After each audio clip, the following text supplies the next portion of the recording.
This is a neat and educational fall project you can do as a family.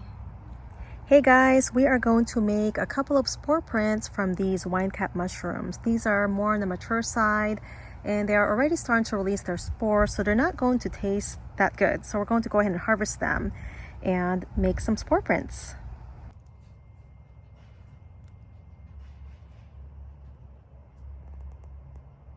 The spores are already starting to disperse. You can see it on this one as well.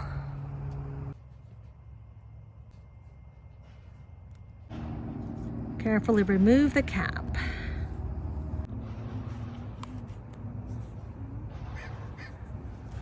The first spore print we're going to make is on this black and white papers that we tape together. This is a good way to do it, especially if you don't know the color of the spores. The color of the spores is one of the ways that can be used to identify mushrooms, but I suggest that you do more research and get in contact with a professional in your area.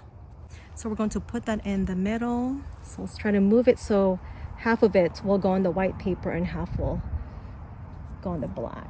We do know that wine cap mushrooms have a dark brownish purplish spores, almost black.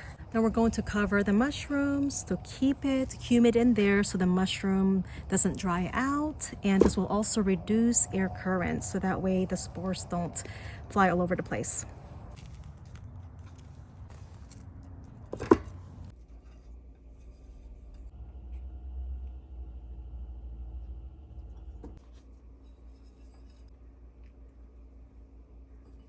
The gills of wine cap mushrooms are usually white, but as they mature, they release the spores, which stains the gills.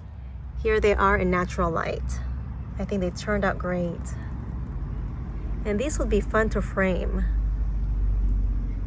This other one got smeared. I think there was too much moisture in there, but that's okay.